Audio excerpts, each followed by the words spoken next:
is it time? I have one of these trusty lecture thoughts. It's a few minutes. Okay.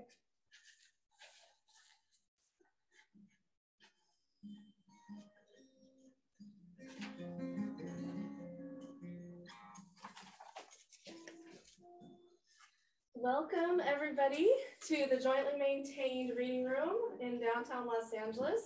It is my pleasure to host you all here today, whether you're in person or online. It has been a wonderful work of love to prepare this place to receive you for the first time in several years. So we are just so grateful and so happy to have this community assembled here. So welcome to you all. We have a lovely program today. It will be brief and joyful and uplifting and interesting, and I hope you enjoy. So I'm going to start by introducing Cassie to do our readings. Hello, everybody. From our church manual, historical sketch. In the spring of 1879, a little band of earnest seekers after truth went into deliberations over forming a church without creeds to be called Church of Christ Scientist. They were members of evangelical churches and students of Mrs. Mary Baker Eddy in Christian Science, and were known as Christian Scientists. At a meeting of the Christian Scientists Association, April 12, 1879, on motion of Mrs. Eddy, it was voted to organize a church designed to commemorate the word and works of our Master, which should reinstate primitive Christianity and its lost element of healing. And from the section on reading rooms, establishment. Each church of the Christian Science denomination shall have a reading room, though two or more churches may unite in having reading rooms, provided these rooms are well located. And from the Bible,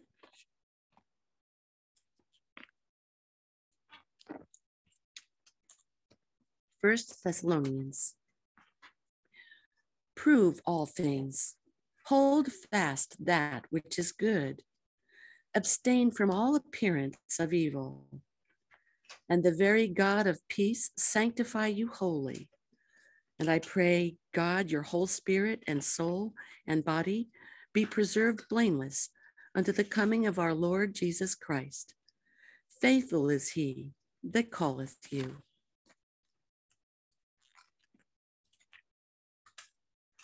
From Revelation. And I saw a new heaven and a new earth, for the first heaven and the first earth were passed away. And I heard a great voice out of heaven saying, Behold, the tabernacle of God is with men, and he will dwell with them, and they shall be his people, and God himself shall be with them and be their God. And God shall wipe away all tears from their eyes, and there shall be no more death, neither sorrow nor crying, neither shall there be any more pain, for the former things are passed away. And he that sat upon the throne said, Behold, I make all things new.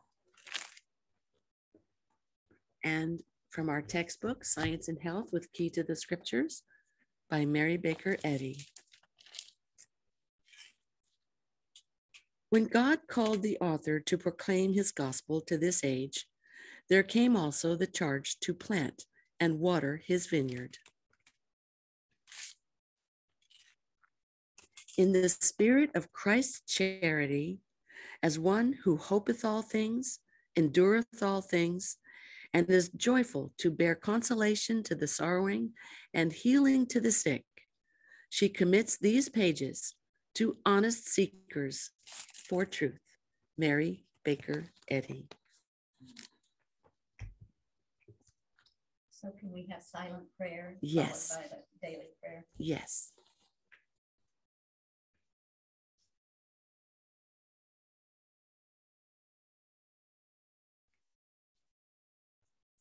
thy kingdom come. Let the reign of divine truth, life, and love be established in me, and rule out of me all sin. And may thy word enrich the affections of all mankind and govern them. Thank you, Cassie. Well, hello, everyone. This is the executive board report. Our bylaws require a certain number of reports to be made, so we try to make them short, but we do go by our bylaws. The executive board. What? Oh, you want me to sit? Oh, okay. All right. Hello. Shall I start over? Sure. Okay. The executive board for 2022 consisted of Barbara Sayer. You want to stand up? Barbara Sayer, Clarence Cheatham, who couldn't be here today, Joycelyn Allen, who couldn't be here today because she's serving in her reading room, and me, I'm Dee Thiesmeyer. You will note that there were only 4 members of the board this year. We were unable to find a 5th member to serve, and we were unable to elect a chairman. So we all took turns being chairman. Nevertheless, we shouldered on and kept this marvelous reading room running smoothly. Much thanks goes to Jackie Reed, who served as librarian for 8 years, welcoming one and all to this spiritual oasis in the heart of downtown Los Angeles. Jackie was led to retire, but stayed on to help initiate a new librarian. Summer Davis applied to be the new librarian and was hired by the board to fill Jackie's shoes. Summer brought many talents to the reading room. She owns 2 businesses, one in travel and one in local tourism. Her business acumen has helped us as she updated our inventory and credit card processes. She has implemented many new ideas, rearranging the furniture, setting up an area for watching lectures and other Christian Science videos in a comfortable setting. You'll see it over here, and establishing a whole new area for meeting and greeting visitors and processing sales. Overseeing the finances is another area of responsibility of the board members. And we have been so very grateful for the secure financial situation we are currently experiencing. Cassie Schneider, our finance chairman, will go into greater detail, again, a requirement of our bylaws. She works closely with our financial advisor at Wells Fargo Advisors, Carrie James. Carrie generously donates her time and expertise for the good of this reading room and has done so for many years. This does not mean that individuals and churches can reduce their contributions. In fact, we have some ideas for expanding the outreach of this reading room and will need additional funds. Some of us give on a monthly basis through our bank. This is the most beneficial way to support the reading room and much appreciated. Because our rent increases by 3% a year, some of us have increased our contribution by 3% a year. As always, we are exceedingly grateful for our secretary, Nancy Newman. I call her the glue that keeps us all together. The members of the board change over the years, but Nancy has consistently worked diligently to keep this important work running smoothly. Our bookkeeper, Kay Sargent, is another hard worker for this reading room. We have been so very grateful to have her financial expertise working for the good of this reading room and seeing that all our finances are in order and expenses paid. This is just a thumbnail sketch of the year-long work of the board and of the whole committee. We urge all our supporting churches to send a representative, and we urge the representatives to step up and assume a leadership role. In January, one member goes off the board, and we will be electing 2 new members, and they will be electing a chairman. As our leader admonishes us, work, work, work, watch and pray.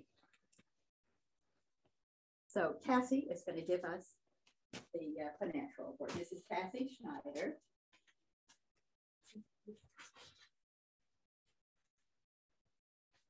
Good afternoon, everyone. And thank you so much for joining us for the annual meeting today. From our church manual, Mrs. Eddy writes, God requires wisdom, economy, and brotherly love. These qualities also govern the financial activities of the jointly maintained Christian Science Reading Room of Los Angeles. The ongoing daily and monthly expenses lead us to be very conscious of God's provision for finances needed to stay open for all to come for the spiritual refreshment and inspiration provided here.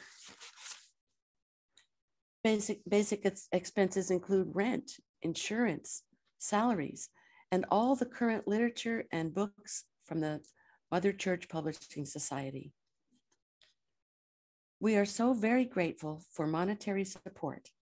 We would like to thank branch churches, which donate monthly. We are also grateful for each individual donation made. Okay. We are glad to share that we have 2 growing certificates of deposit and an account that is made liquid to draw from as needed. We also have an operating account for current expenses. Okay. From time to time, we are so grateful to receive donations from Christian Science charitable groups who also support our cause. Please visit our website, and it's going to be made available if you would like to have a copy of this, to learn how to contribute. www.christiansciencereadingroom.info. We need to give special recognition to our Samaritans who contribute on a regular basis. Thank you so very much to them. Many thanks again for all the generosity shared by our loving supporters in the Christian Science community. I'd like to introduce now the librarian, Summer Davis.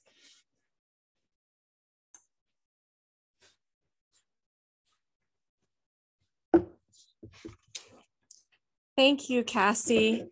And I just want to note also for those of you here today, we have a PayPal QR code where you can make donations. You can just scan and make a donation and even make purchases that way.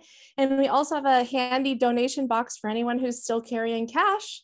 And for anybody that's online, as Cassie said, www.christiansciencereadingroom.info, and the PayPal donation information is there.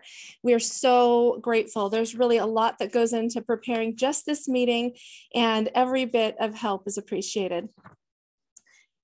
So I have been the head librarian since the end of March, when I took over from Jackie on a weekend's notice. Actually, I think it was from one board meeting on Sunday afternoon to the next day I came in, and I had about 8 to 10 days with Jackie to learn the ropes before I was on my own, never having worked in a reading room before. But God graciously prepared me for the work, and my whole goal in coming in, I think, was just to be willing and ready to do whatever was needed. And I had no idea where to start here, but every day I did pray to know what to do. And that led to me making several changes that Dee brought up. Some of these items in here, I moved literally by the grace of God. There were moments when I was moving bookshelves and I couldn't go any further, and I had to stop. And I just said, all right, Father, you show me when that's going to go, where it's going to go. And sometimes it wasn't where I thought it was going to go, and it ended up in a better place. And I was able to move it again just an hour later. It really was a demonstration of listening. And so in that vein, what I tried to do was just to reinvigorate. And that led to organizing everything from physical files to online files to books and pamphlets and things that you see here, and also to set up that welcome reception where it was an easier spot to visually see everything going on in the reading room, but also to be able to greet guests and give them a place to share the information. So a lot of the people coming into the reading room now have never heard about Christian Science or don't know exactly what we do here. So there's a lot of opportunity to give a little bit of a tour and a welcome and just ask people what they're looking for and then offer what it is that we have here. So the times have shifted a bit from when it was always, Christian Scientists from the neighborhood going in to do their reading. We do get a few people who work downtown that come in here every so often to read the lesson or look through these ginormous old monitor bound books that we have. And that's always nice to have those folks come in. But we have a lot of people coming in who are really looking for that cup of cold water in Christ's name. And that's our opportunity to give that to them.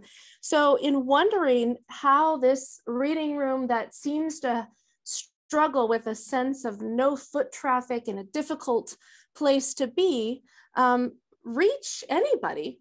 Well, the first metaphysical reprimand for me was to stop thinking that way, to stop thinking that any of these things could be a block for anybody coming here, whether it was the stairs and an elevator, difficult parking, expensive parking, one-way streets, etc. I just let all of that go and declared that God would show the way to anybody searching for this truth and the pearl of great price. And something that's been very helpful for me in understanding what this reading room and all reading rooms really are is the rule of conduct for the Christian Science Publishing Society from the manual. And it reads, "No objectionable pictures shall be exhibited in the rooms where the Christian Science textbook is published or sold. No idle gossip, no slander, no mischief making, no evil speaking shall be allowed." And that is from the Manual of the Mother Church, page 81. And I've posted this now with a note, "Welcome to the sanctuary of peace and kindness." And I keep it up at the front to let people know that this is not an admonishment. This is a rule for coming to a safe space. It provides the space that you're looking for when you're coming to the reading room.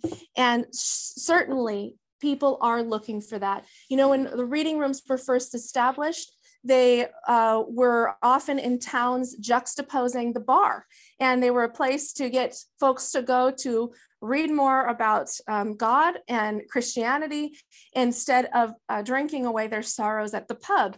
And so it came to me that that is what we are offering in the reading room, is a space for real uplift and enlightenment and an alternative to every other space where you're in, where you might be gossiping about your coworkers, or you might be thinking badly about yourself or life in general, or whatever. That's what we don't do here. All we provide here is that sanctuary of peace and kindness. So since thinking that way, it's been a real change for me in how I experience the reading room and share it with others. And that naturally led to sharing it more with others, whether that's the vendors I get lunch from, or the ladies coming by to clean, or the technicians coming in. And instead of just saying hello and thank you, I let them know, I'm up here. This is what we have. This is what we do. Come on by. Come on your lunch break. And some of them have taken up that opportunity. In fact, I've heard more than once this in these 8 months that I've been here. I'm so glad you're here. So in thinking about how to expand our sense of the reading room from within has also led to wanting to build a team, and not just being one reading room librarian here as an outpost that's just the only person who serves or knows anything what's going on. That just seemed like we could do something greater than that. And so we've been able to meet new people through interviews, bring in some other people that were serving before and took a break, and some new people as well. And every time a new face comes in here, even if it's just an interview, I'm so grateful to have them come by, to see the space, to let them know that they're welcome, even if they just want to do a Monday's Bible reading once a month. We would love to have that kind of participation. And on that note, I would be happy also to speak to any churches at any of your business meetings, just for about 5 or 10 minutes about the reading room, and let people know, or, remind them that we're here and how to get here, and that they're welcome, or, how they can participate. So, of course, my term here was really meant to be an interim term, as I am moving back to my husband's country soon. So I don't want to let all of my work left undone. So I am dutifully here and ready and willing to serve however possible for me as the next step here, whether that continues on a little longer, or if I'm able to help in another way. But just keep your thoughts open to serving as a librarian here, to serving any way that you can. And please, be in touch with me or the board about that, because we would love to have your participation. And I'm just going to finish here with a couple of readings that I've been praying about regarding the reading room. And this first one is a line from hymn 261.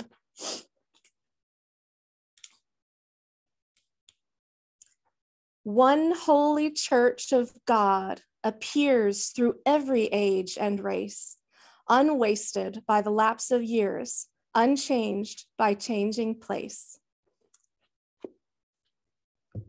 And from the lesson this week, indicative of what we are doing right now, it's marker number 23, Ephesians 2.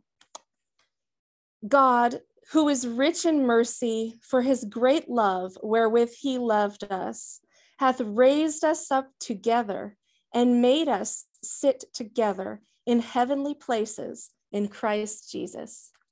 Thank you for sitting here together in this heavenly place.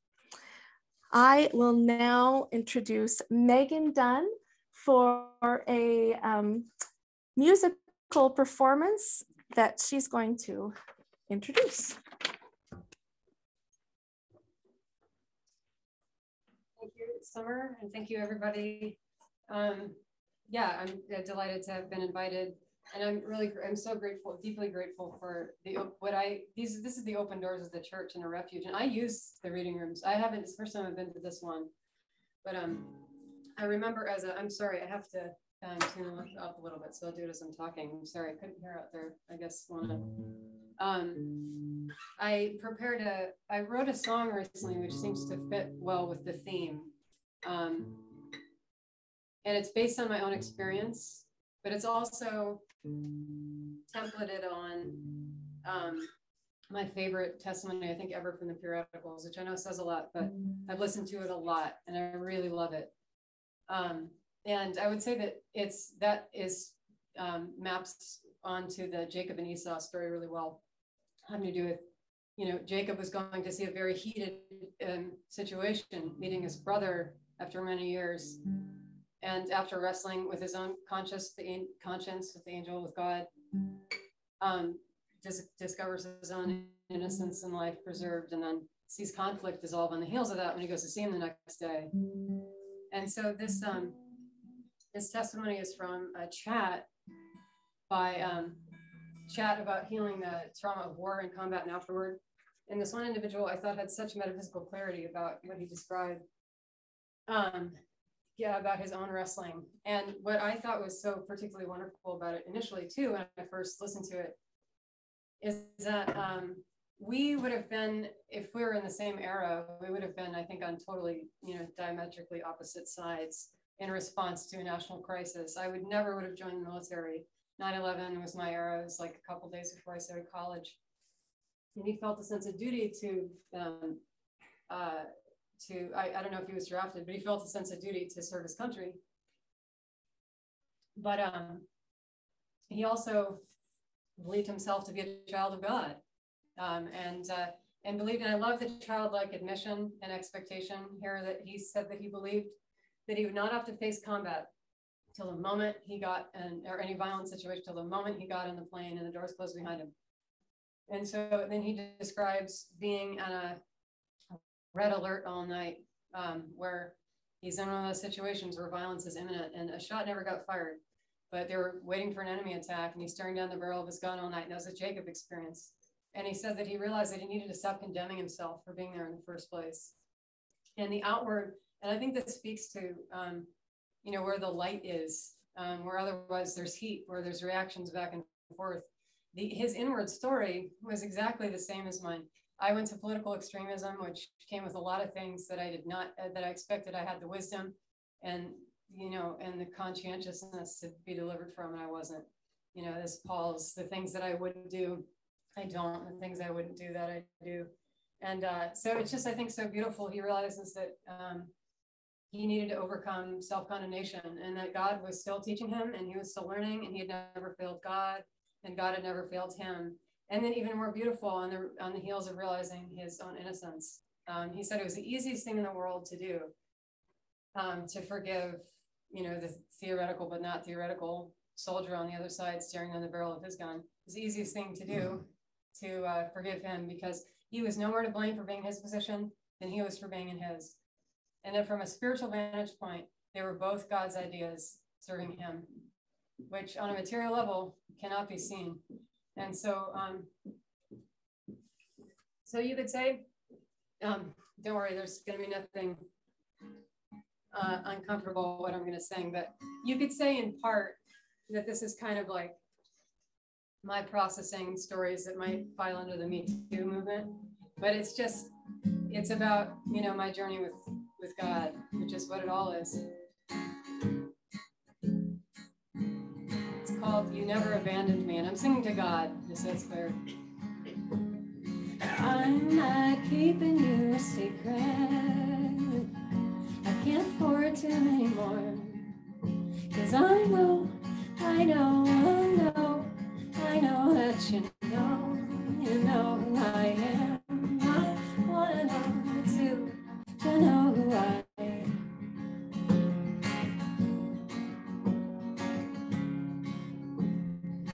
I can't pretend that I don't see you.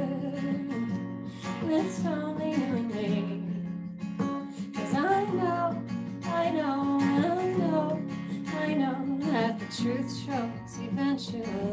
Oh, hallelujah, inevitably. And so I'm not afraid to make my landing here. To see what I see and know what you mean. I fear no misunderstanding. You never abandoned me.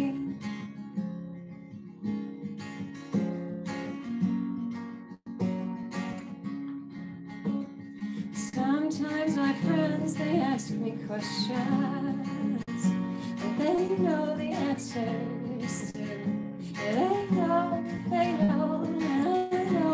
They know, they're just hoping that they're not alone. No, I'm learning too, that we're never alone.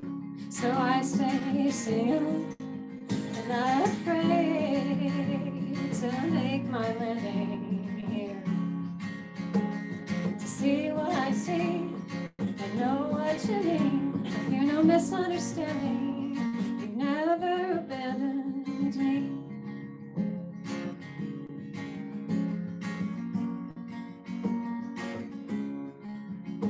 Oh, hold to me close, closer and closer to the light. With no fear of men's faces, there's only the face of God.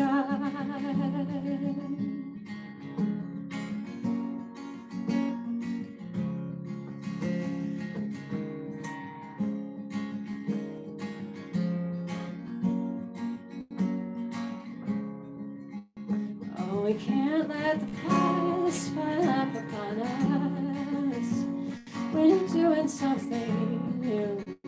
And we know that you've always known what was true. So your love makes the past rise a future anew. So we can sing, not afraid to make my living here. To see what I see and know what you mean. If you're no misunderstanding, you never abandoned me.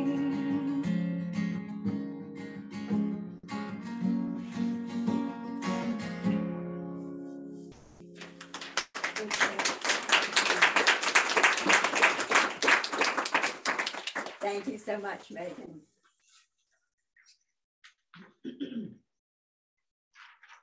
Well, it's a pleasure to be able to welcome all of you today and to introduce you to Dan Wood.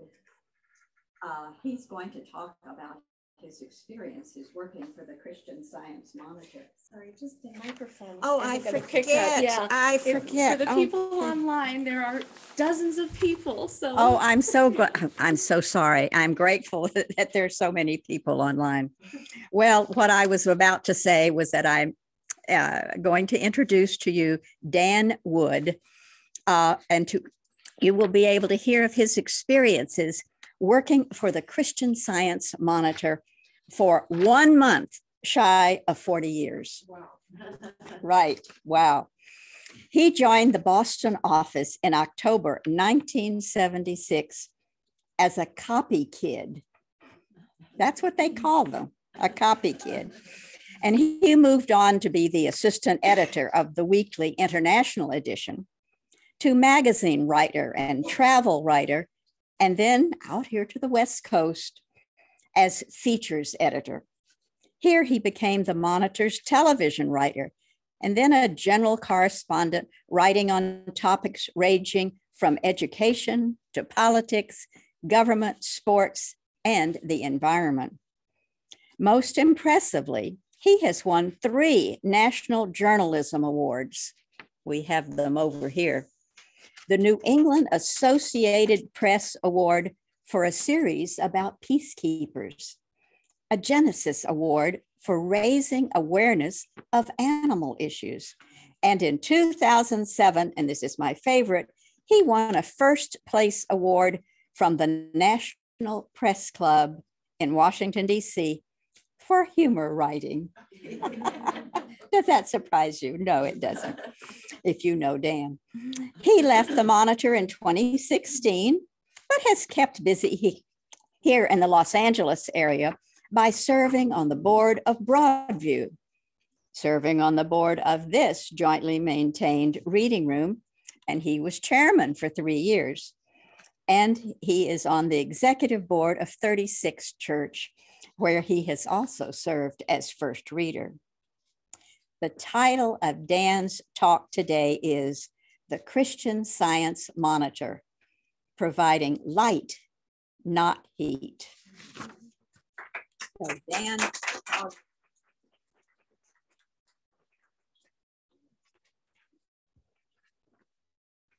glad to see all these faces out here. It's unbelievable. Look at these people. Before I read my prepared remarks, I will say that everybody at the Monitor starts as a copy kid. When I got there, and it's a hugely, the people there are high-powered people. I thought I was pretty cool. I had a master's degree in journalism. I got there, there's another copy kid who was a Rhodes Scholar. Oh, wow. And everybody, literally everybody starts there. They put you in this little room and you have to, this little nook, and everybody around the paper is pressing buttons. They go, bzz. Oh, you got to go run to such and such and do whatever they ask. It's really demeaning. Anyway, don't get me started on that. But anyway, I need to thank you extremely much for coming to this. I think that a talk about, I better read my words here, about a lens through which the world looks at itself is about as important a topic as you can get. I'm hoping that that's what got you here too. I also want to thank the jointly maintained reading room of Los Angeles for this focus on the Monitor.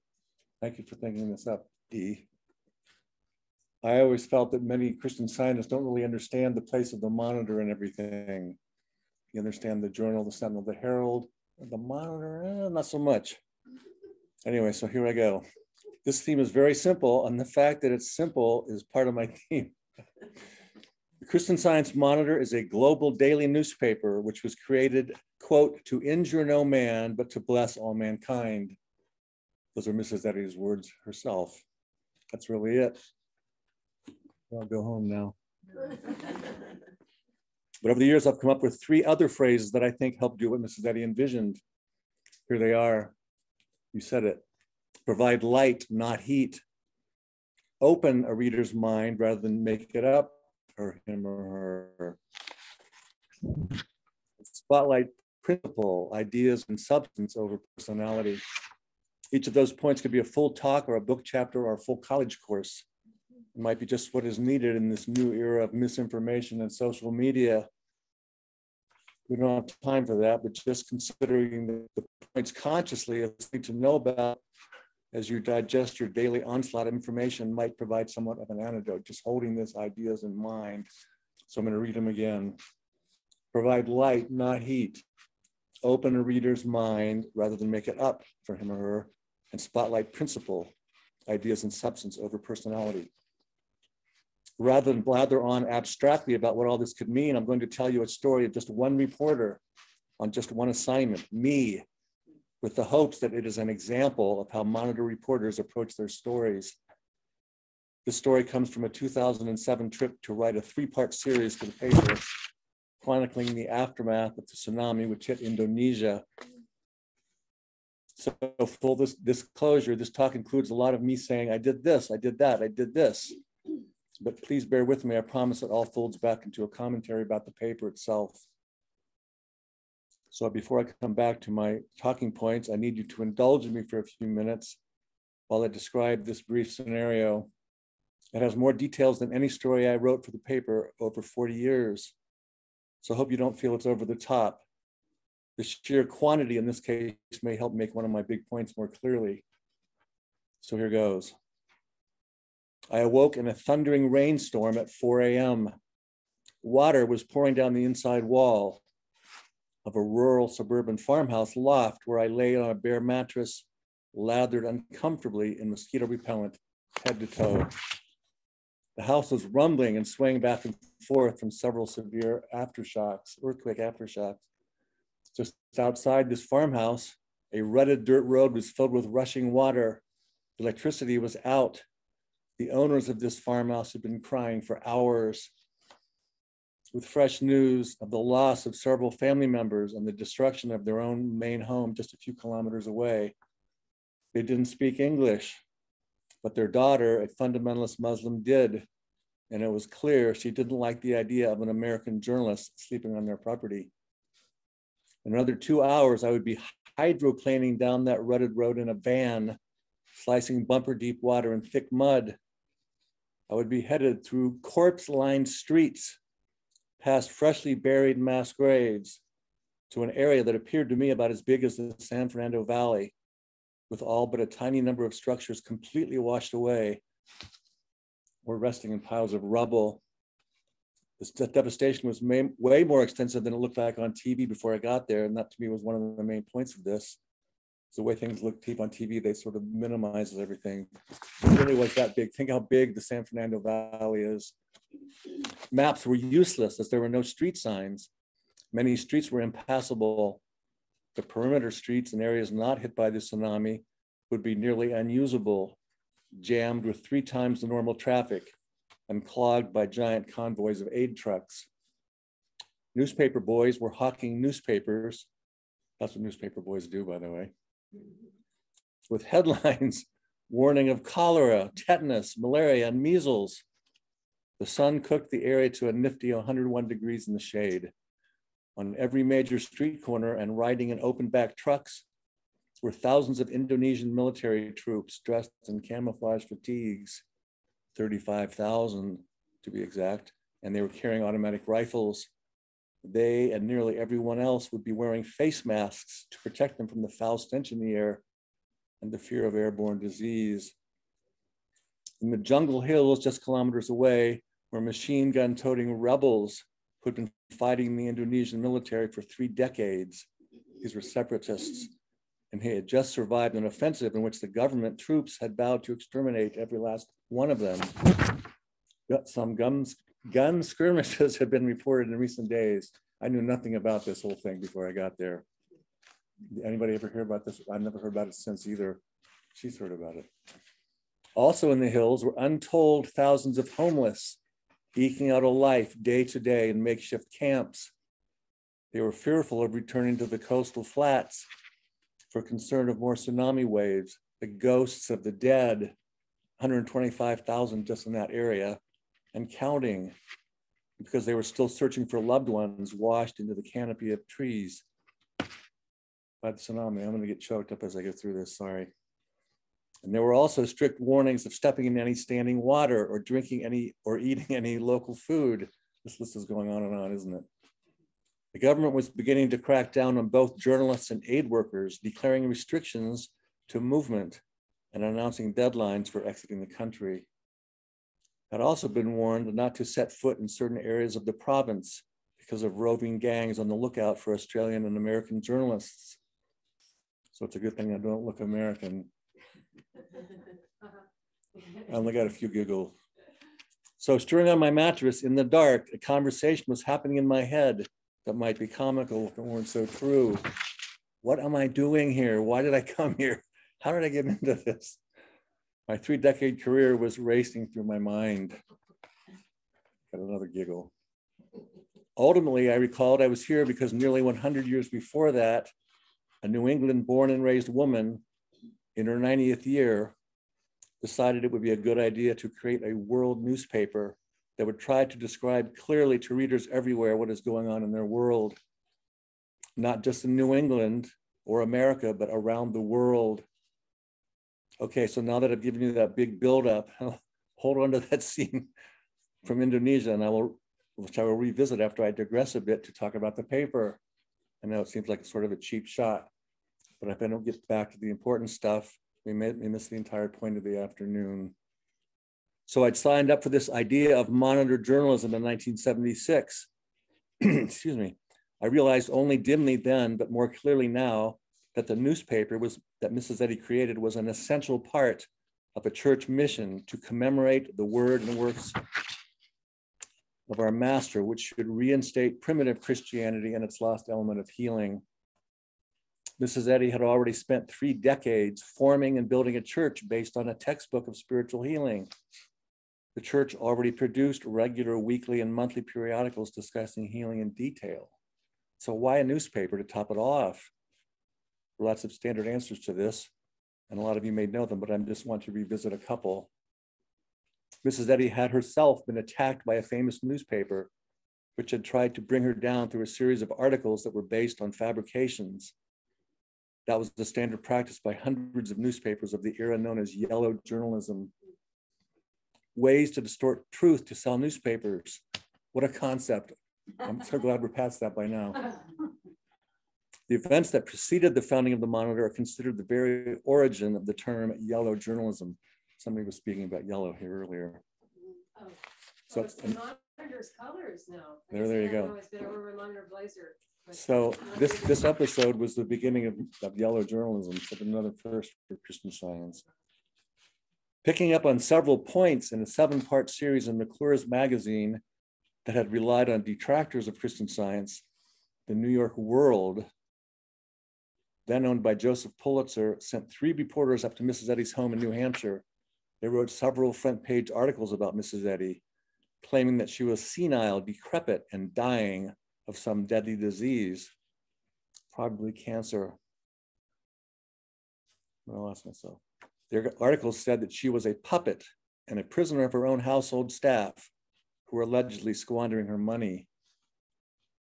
The suit could be the subject of an entire address, but I will give you just the punchline, which was that a lawsuit alleging mismanagement by Mrs. Eddy was finally dropped when 3 well-known and respected non-Christian Scientist journalists went to interview Mrs. Eddy, and they all made comments just like this one. Quote, mentally and physically, she is remarkable. Almost without exception, she seems more alert in mind and vigorous in body than any woman of her age with whom I ever came in contact. 2 years after this lawsuit, Mrs. Eddy founded the Monitor, again with the motto, 9 words, you can all say it. Injure no man, but to bless all mankind. Sorry. Mrs. Eddy wanted to leaven world thought in general and raise the bar for truth in journalism more specifically. She also didn't want her church members hoarding spiritual truths up in an ivory tower somewhere. I know nobody here does that, am I right? Everyone's laughing. Check your neighbors to see if they're smiling.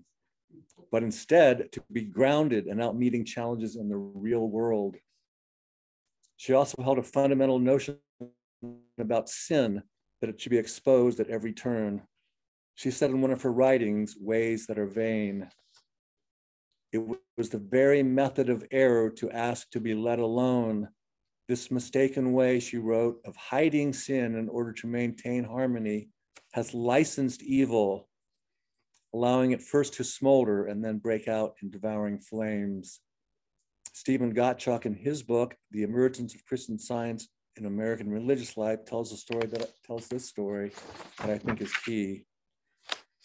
In her classes, Gottschalk wrote, Mrs. Eddy put special emphasis upon the necessity to meet and master every form of error. At one meeting, she described to her students a beautiful white bridge going over to a little magical island or something, under which was all manner of slime, mud, venomous reptiles, beasts, and all that was unclean. What path, she asked, would you take? Her students responded that they would go over the bridge. But this was just the wrong choice, she explained. They would go over it only after they had been underneath. The whole of mortal mind must be overcome first. I think her motivation for creating the Monitor stemmed from these underlying views. My family goes to the annual showing of The Sound of Music at the Hollywood Bowl, and the crowd always howls in unison when Maria returns to the Abbey, all bewildered and confused. The Mother Superior tells her, you are not to use the Abbey as a way of escaping your problems. You've got to face them. The whole crowd, 18,000 people, erupts. Yay! Maria picks up on that line and passes it on to the Von Trapp children one scene later, and then the howls begin again. Okay, so back to me in the Indonesian farmhouse. Anybody remember that's where I was? Yeah. She does. Here I was, one agent of this wonderful spiritual idea sent to a spot in the world where much devastation has occurred and much healing is needed. What happened? How did I cope? What did I learn? So I'm getting to this in part 2 of the series, which will be at our next annual meeting next year. I'm trying to get giggles, it's not working. I had prepared myself mentally by diving more seriously into the Bible lesson that week. It was loaded with citations I felt were aimed directly at my challenges, but I'm only going to repeat 2 small ones. The golden text was from 1 John.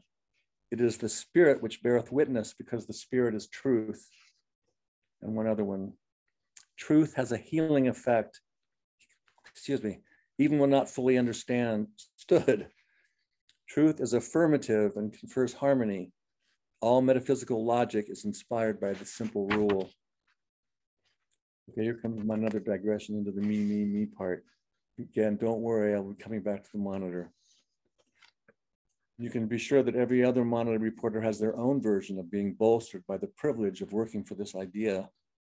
Over the years, writings like those that I just read to you, and my attempts to perfectly hold them and put them into practice have given me what I call an inner confidence over outward appearance. No matter where I've gone around the globe as a reporter, no matter what curveball the world threw at me, my advanced understanding of the underlying harmony of God's creation helped me see around, over, and through the claims of mortal thought. But suddenly, everything before this trip felt on a minuscule scale compared to my current challenge. Would I find the same principle of harmony and action in one of the biggest natural disasters in human history? That's why I went into all those details at the beginning that you all labored through. The inside story to this is that I felt I was in some kind of Jonah-like test. And no matter how much I saw through or conquered mentally, The other side was going to throw just one more hurdle, whatever it took to break me. So here's the list. Rain, thunder, earthquakes. Okay. Cholera, measles, tetanus. No problem. Food, language, logistical challenges. Okay, met that. Emotional and psychological issues. Okay, met that. Rebels and thugs. This list just keets going. Can't sleep because of a snoring photographer on the bed next to me. Okay, that's it. I've had it. That's exactly what happened. And here's my favorite. No cell phones. Okay, that totally does it. I'm out of here. I'm making light of it now, but actually it was the sheer number of these hurdles, from the petty to the profound, that continually helped me realize the absurdity of looking outside myself into what Mrs. Eddy calls being enthroned in the gorgeousness of matter for any sense of reality or direction whatsoever. I thought of Job and I thought of Jonah. I really did feel that I was being swallowed by this beast assignment, having boils and plagues thrust on top while I was at it. I wasn't consciously mining any of the details of those Bible stories. You know how you conveniently forget those specifics in the heat of battle. But I knew from years of reading them that I was being put to the test, that I would be given the strength and direction to meet that test, that I would grow, and that my growth would be related to better aligning myself with principle, life, and love, moment by moment. So armored with that thought, really that the kingdom of God is within, not in any picture of devastation or confusion. No matter how big, the more challenges that came up, the more I developed a response of steel, like the one I'm not having right now. I simply was not going to be bullied by any claim that was going to keep me from bearing witness. Okay, so you remember earlier I described what Mrs. Eddy thought about transcending the muck and venom in front of us. But what does a real newspaper writing for a generalized non-religious audience do in such a situation? Here's my last slight digression from the story. I'm going to quote from Erwin Canham's History of the Paper, Commitment to Freedom. He writes this: the Christian Scientist regards the spiritual or true man as incapable of evil, as is his maker. Sick, sinning mortal man is seen as a merely material misconception of the true man, the false conception of which can be corrected by an increasing understanding of man's spiritual selfhood. Healing and regeneration result. Such an approach explains the attitude of confidence in good, which underlies the entire experience of the monitor. The newspaper, like the individual Christian Scientist, does not ignore or dismiss the assertions of evil which confront human experience. It has to deal with them, but it does not believe these evils are the truth about man, and it seeks to replace them with more upright and noble concepts and deeds.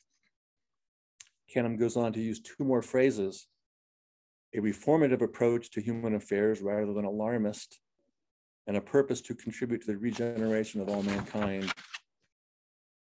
Further inside story on this.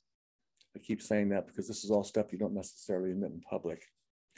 Is that after a full 3 to 4 days on the ground, examining all that devastation close up, I called my editor in Boston and I said, I don't know what I'm going to write about.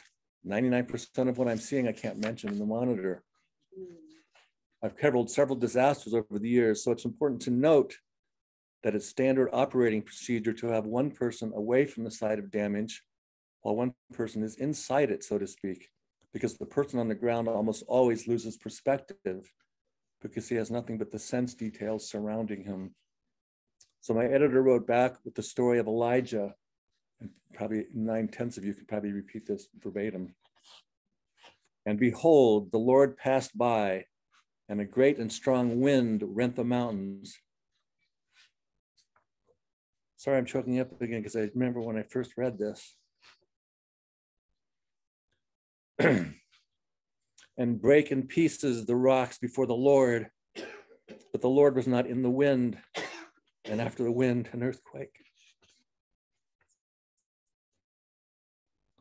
The Lord was not in the earthquake, and after the earthquake, a fire, but the Lord was not in the fire, and after the fire, a still small voice. So this editor urged me to listen carefully to the still small voice within myself, not only just for me, but as it was manifesting through others on the ground. So here's my punchline to this entire story. Sadly, it might be a headline. Lifelong Christian Scientist, career monitor journalist relearns the obvious. Every time I ran into another apparent obstruction to my mission to Banda Aceh, to be a witness to the truth, I would go to a mentally still place, affirm that as my mission, and listen for direction. I would repeat to myself,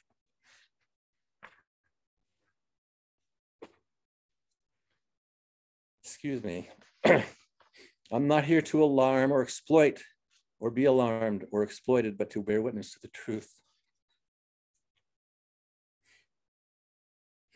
Whenever I did this, which was often because the challenges really were moment to moment for 20 hours a day, for 10 straight days, things began to open up in ways I can't account for. The right people, the right sources at the right time, and I think the right stories.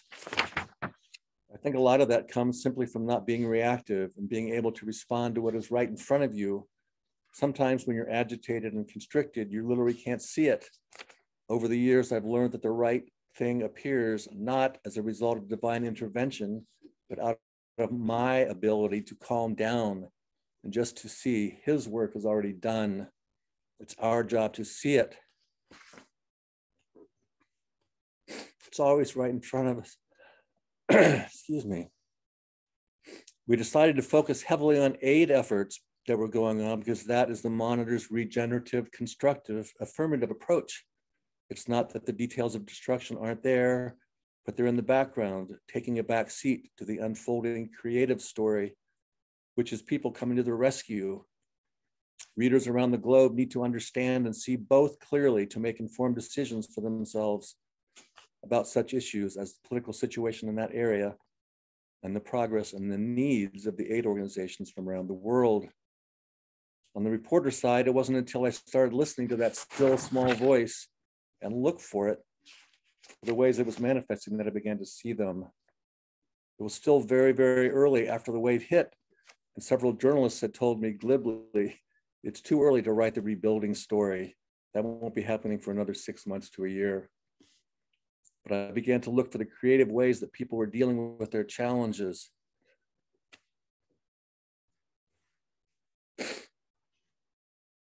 In the midst of their darkest hour. Some of them were very small, excuse me.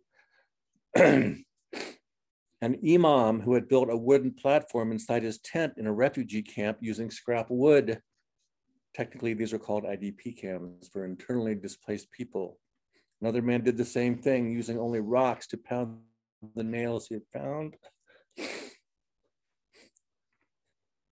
I don't know if that sounds like a small thing or not, but I remember how my visit to the imam's tent on a sweltering noon, surrounded by a camp full of quiet, sullen people, completely transformed the energy and focus of the whole camp. People gathered around from other tent sites to listen and then tell me their own stories of what they had done. Whereas when I got there, the focus of the camp had been on pain and sorrow. Now it was a veritable cauldron of almost competitive creativity. Oh, come over, you got to see what I did. Come up here.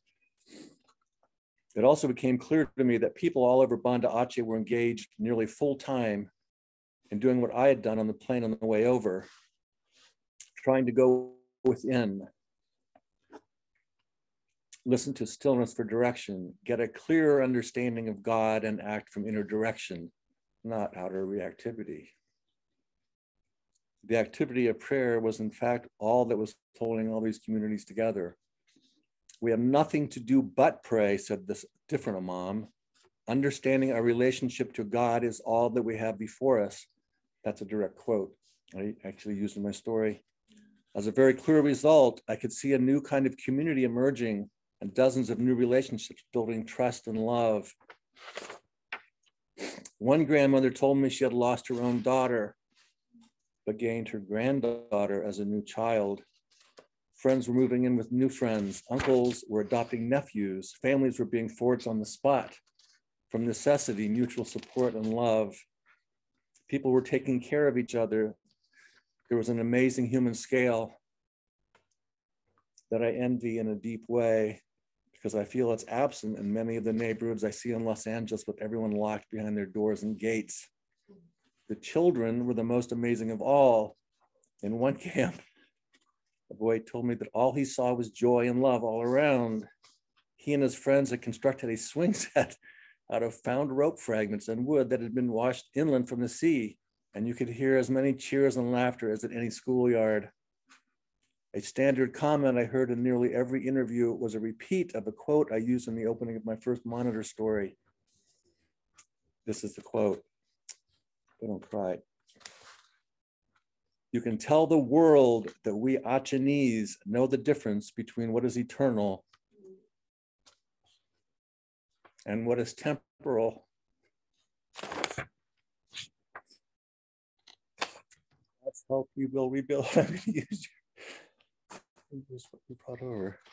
I'm often asked what I think the lesson is for all those in the devastated areas and for all of mankind. I would say I'm still processing 100 years later, so you're watching this, and internalizing a lot of what I saw and felt. A lot of it surrounds another scene I'll describe briefly before ending. I've never been able to tell this without completely bursting into tears.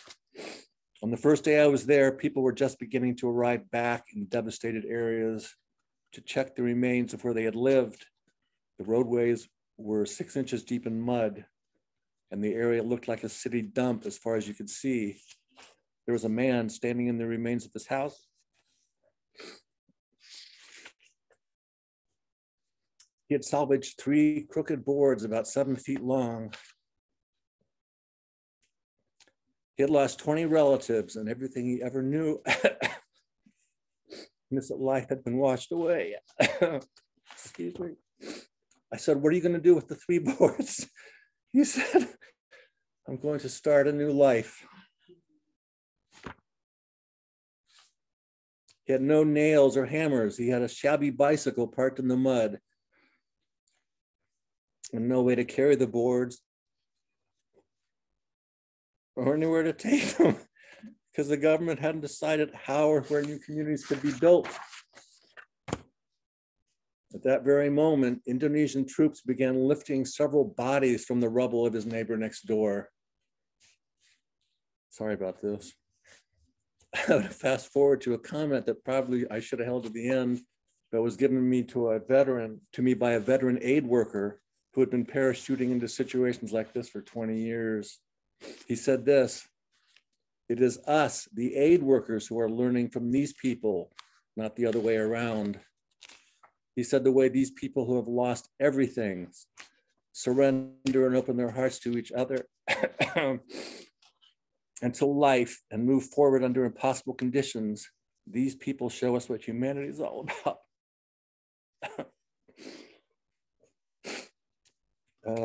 He also said the bottom line is we should not accept the privilege of giving up. The survivors here don't give up. We have no right to either.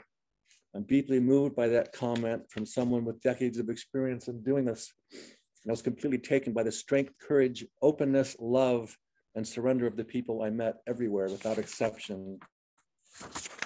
And I'll never forget that man standing in the rubble, even though it looks that way now when you're looking around me, who became a model for me for all time of obedient surrender to the eternal now in front of him, in the face of having his entire past ripped away and a future too unknown and fragile to contemplate. How many of us could stand so courageously, obediently, so expectant of good, moment to moment in such circumstances? Many aid workers told me they had never seen anything like the degree to which the Achinese were responding to the tragedy of untold proportions. They said any Western country would have its survivors curled up in the corner in a fetal position, contemplating decades of therapy. Or reading a story to people crying. When I think of my trip in the rearview mirror, I think of Mrs. Eddy's opening to Science and Health. To those leaning on the sustaining infinite. Excuse me, today is big with blessings. I absolutely thought at that time that something unexpectedly wonderful was going to rise from the rubble there, something equal to and greater than the devastation. I said, I can't wait to watch it happen. Well, it did. With international aid totaling billions, thanks to series like mine, Nobody laughed. Banda Aceh has since been rebuilt with over 140,000 new homes, 4,000 kilometers of new roads, and a larger population, 268,000, which is 28,000 more than it had at the time. It's a bustling modern metropolis full of modern buildings, speedy, shining cars, and motorcycles, which you can all check out by going to YouTube, type in the words Banda Aceh recovery. You'll be able to see before and after films of this wave moving down the main street, like 15 feet high, people on top of the buildings going, cars crunching down this road, and then what it is now. So you can see that. Let's take a look. I have so many testimonies from the Banda Aceh trip that it's hard not to tell them all, but rather stay on our point about the monitor.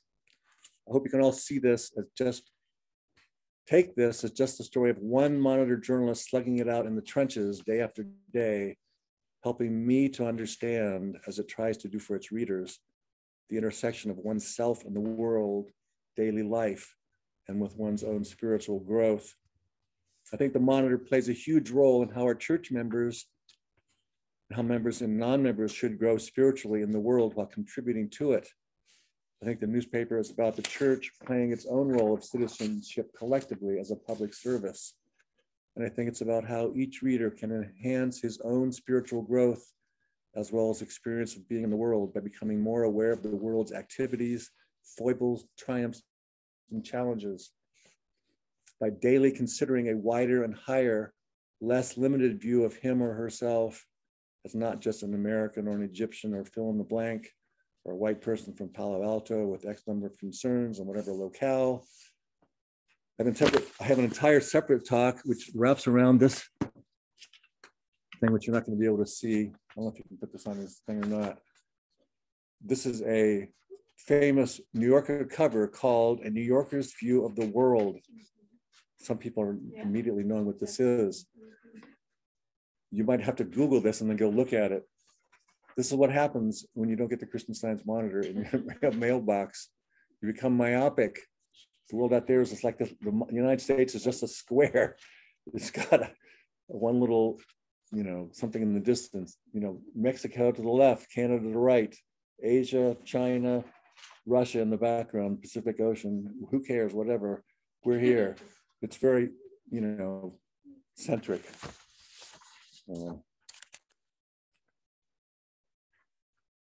We all seem prone to settling into our comfortable notions of who we are and where we live. This New Yorker cover is a comic, gentle reminder of the myopia that leads to. I just said that. Well, the monitor is a daily reminder of the bigger identity. Your roster of concerns is just a tiny subset of what is going on. And there are unlimited ways to address government, politics, the arts, food, sports, and all the rest. Of course, all of you here know deeply that one's true spiritual identity has nothing to do with the social construct in which you have been born or your earth address. The great exhilaration for me as a writer for the paper was the daily license to watch this process and inscribe the pageant of mankind almost with the advanced knowledge that greater understanding will unfold from challenge. A book has been writing itself in my head for my years of reporting that I think is evidence of one simple truth.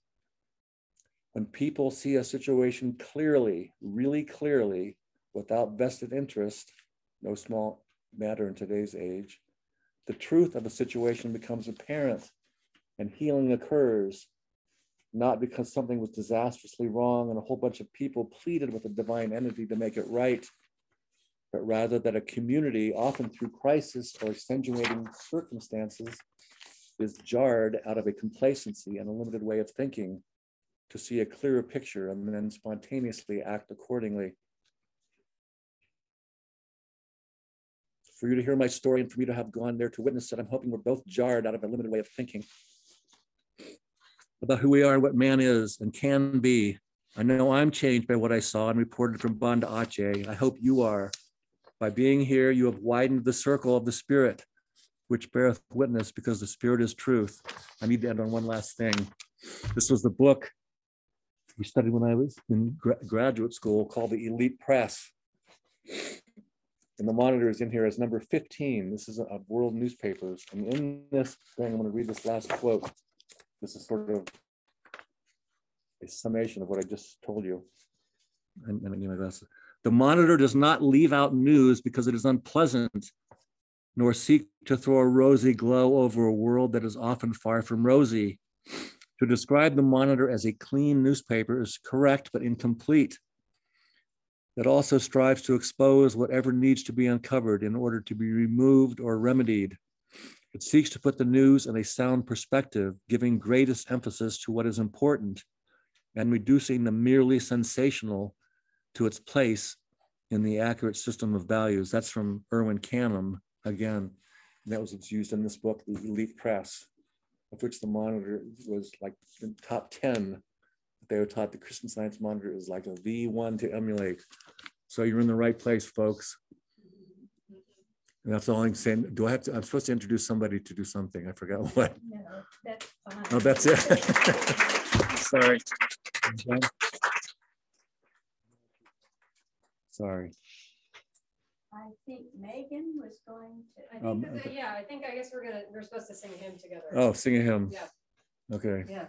Well, I'm grateful it was recorded. This was recorded. Oh, good. Yes. So people can watch me cry. Yes. Sorry, you got a question? What did you say? Well, how do you spell Bandage? Oh, Bandaceh. And somebody from Banda Aceh is an Achinese, Acinese. So there you go. Beautiful. Thank you for saying Thank you, that. thank you.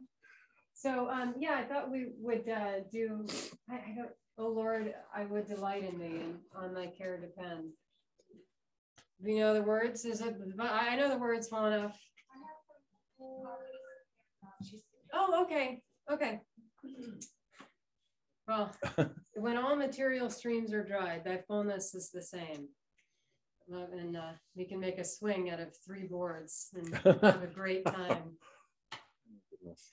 What an experience. Oh my goodness. Thank you so much for sharing. Thanks for saying that. How do you spell that? Banda, yeah. B-A-N-D-A. And then the second one was C-E-A.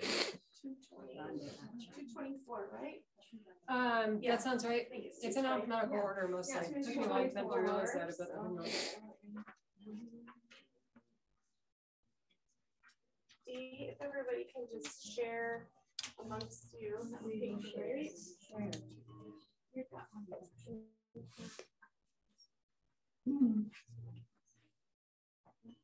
Just brushing it. Is that you singing or is that something? That's me. That sounds good. I can't wait for your book. Uh-oh. Yeah, no, that's so crystal, Wow. lovely, clear. Thanks for Yeah, saying then that. it's clarity. It's not, Wow. I mean, it's not pushing our right human will until the dam breaks. I think that's awesome. So we just go right into it. I mean, I think people know it. I sing in a lower note. So if you want to do the higher or harmonize or whatever you want. Oh, Lord, I would delight in thee, and on thy care depend. To thee in every trouble, lead my best, my ever friend. When all material streams are dried, thy fullness is the same. May I with this be satisfied and glory in thy name. All good wherever it may be found, its source doth find in thee. I must have all things and abound while God is God to me. Oh, that I had a stronger faith to look within the veil, to credit what my Savior said, whose word can never fail. He that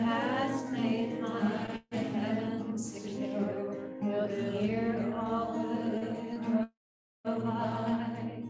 While Christ is rich, can I be poor? What can I want beside? Oh God, I cast my care on thee. I triumph and adore. Henceforth my great concern shall be to love and praise thee, Lord. Last line, one more time. Henceforth my great concern shall be to love and praise thee, Lord. Thank you. Dan, let, Uh-oh. I can talk to you. Oh, she's gonna say something in there? That's fine. Well, Okay, go ahead. Thank you so very, very well, you much. gotta have this. Thank you so very, very much for that wonderful talk. Thank you. And thank you all for coming, all of you here and all of you on the Zoom. We're going to have a brief benediction. Thy kingdom come. Let the reign of divine truth, life, and love be established in me and rule out of me all sin. And may thy word assist the affections of all mankind and govern them. Thank you all. Refreshments on the other side. Christian Scientists don't believe in refreshments, do they? If you need the Here's your restroom, pen. it's in the lobby of the Oh, hotel. perfect, thank you. There's an I'm elevator. so glad you on the came, other thank side of the you. restaurant door. You always have something All the way cool to to the wear. lobby. Otherwise, please join us for some light refreshment. Thank And you. feel free to look around the reading room and enjoy the different spaces that we've created. And yeah, come say hi up front. It's been like 15 years. Think about that. It's wonderful to sing with everybody. You know, and we're comfortable registers.